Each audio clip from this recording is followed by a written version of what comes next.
Hi, my review today is on the House of Night series by PC and Kristin Cast, and that's a mother-daughter writing duo. And so far there's been 7 books in this series, and the 8th one is out pretty soon, like this month or next month. I'll have to check. And it's a series about, it's kind of like a school for vampires.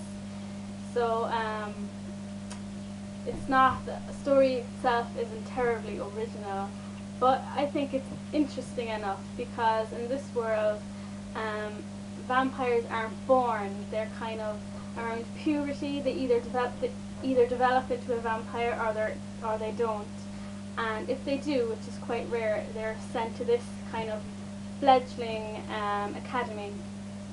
So they're fledgling vampires, and they have like tattoos on their face when they become a full vampire, and so that bit is a little original, but the whole academy for a certain supernatural creature isn't. But so my review is kind of mixed, or my opinion is mixed on this series. Book 1 was good, it was okay. It was a good introduction to the series.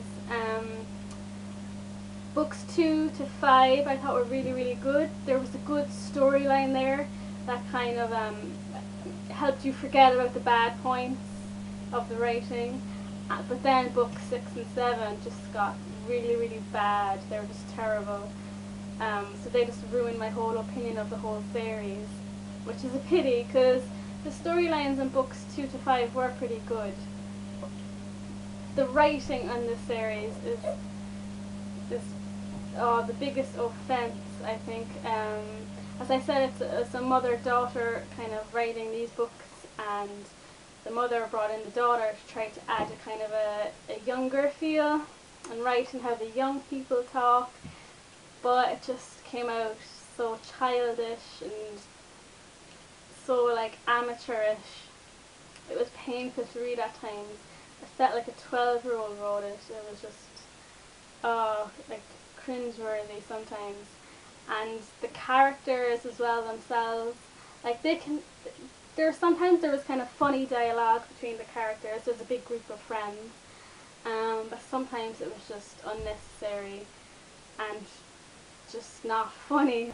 So I do recommend the series if you're into the whole vampire kind of mythology and kind of teenage vampire books out there, because the first 5 books are good, and like if you just read past the writing and the cheesiness, because the story in there is quite good, and then be prepared for some disappointing books 6 and 7. I mean, I found it disappointing, you mightn't, but yeah, so I recommend books 1 to 5 with caution if you like the whole vampire thing. So it's kind of in the middle for me. I'm going to move on to a more spoiler-filled review now, so if you don't want to know any details or spoilers, I suggest you press back up now. Okay, so as I said, the story in this series is, it's quite good. I thought it was going to be really kiddish kind of at the beginning, but by the time you get to like the 5th or 6th chapter, they're talking about sex and all this kind of grown-up talk, so like it wasn't too childish in a way. And I respected the author and how she treated Zoe's kind of first time storyline, how she was seduced by this kind of teacher who turned out to be kind of evil, and in the process she pushed all her friends away. I think that was the time I liked Zoe the best, because she was slightly flawed and they all didn't worship her like a queen like they do in later books. So that part of the story I thought was good, and there was a lot of love interest, kind of maybe too much sometimes, but there's Eric, Heath and Stark. Stark kind of came out of nowhere for me, but I suppose it was good to read that, so much drama and so much love interest. I suppose it can be a good point to the series as well. I like the 5th book the best because I think it has the most action in it. And there on the run for their lives and hiding in tunnels, and it was quite exciting, so I do like the 5th book. Aphrodite is a good character, I think, for me, because you get to see how she is kind of nice indirectly. Like, she won't go and help Zoe herself at the beginning. She kind of go call her friends and tell them to go help her, that type of thing. So I liked Aphrodite. She was kind of layered, and she kind of thawed out and became more and more friendly with them as the books went on, so that was nice to read. They were the main good points for me, but there was many bad points, unfortunately. Zoe as the protagonist, she just got progressively annoying as the books went on. All her friends treat her like this big saint, just got tiring, and yeah, she was annoying. But her friends were even worse, I think.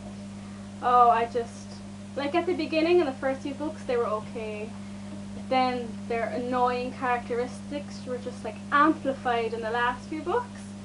Oh, those twins, why do people call them twins? And they refer to each other as twin. It's just so stupid, and they're just really annoying. And of course then there's the token gay guy, and I wouldn't mind this if the writers did it well, but they just made him out to be the most stereotypical gay guy ever, and oh, which is unfair to the readers. I said the interactions at the beginning, like there was the odd kind of funny, witty dialogue between characters. After a while it just became so unnecessary. Like they were on the run for their lives, or they were fighting these bad guys, and they stopped to have a bicker about these minor things, and I could tell the authors were trying to put in, you know, a moment of relief from all the tense situations, but it was just unbelievable, really. And back to the writing. Yeah, I know PC Cast brought in her daughter to help her write for a more younger generation, but it feels like something I would have written when I was in primary school. They tried to fit in every popular culture reference ever, to try to make readers love the book even more. Like they mentioned Glee and True Blood, and it's like, can I try any harder? And every celebrity out there is a vampire, which is just ridiculous. And what happened to having scary vampires, by the way?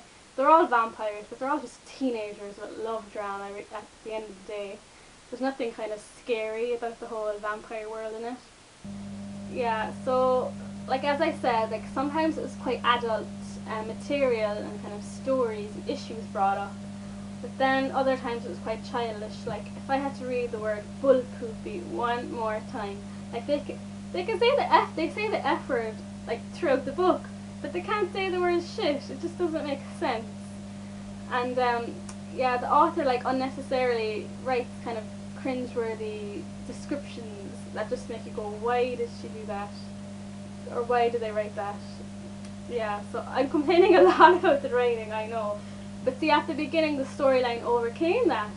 But towards the end of the series, the storyline was just crap anyway, so it gave me more time to focus on the diabolical writing. The aspects of the kind of lore and mythology I think was overdone as well. There was kind of a Wiccan element to it all. I felt myself skipping really like pages and pages of these pagan Wiccan rituals. It just like a different page explaining each candle, and then as well they brought in Native American kind of mythology and traditions as well, which I thought was too much. So we had the vampires, we had the kind of Wiccan thing, and then we had the Native American thing. It was all just a big jumble and unnecessary, if you ask me. So the author should have stuck to kind of one. As well, towards the end, Zoe wasn't the only person narrating the book. It kind of changed points of view, and I hate books that do that, especially books that just don't do it well. And then, you know, it started going more into the whole red fledgling thing with Stevie Rae, and I wasn't really interested in that. So I kind of skipped some people's point of view which kind of isn't the whole point of the book. Like, you want to read a whole book to enjoy the whole book, not just certain parts. So I do think the author should kind of pull back on that as well. So I don't know if that creates a lot of confidence for you in reading the series. As I said, books 1 to 5, they are worth the read. They're good.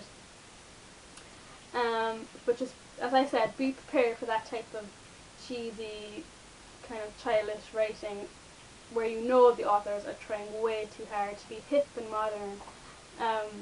But if you can see past that and are into the whole story, I think the story is the most important part, then you might like the series. I'm not sure if I'm going to read the next book. I'm not very excited or enthusiastic about it. I'll see. But the 8th one should be out soon. In America anyway. So anyway, that's my review on the House of Night series, and I hope it was useful for you, and thanks very much for watching.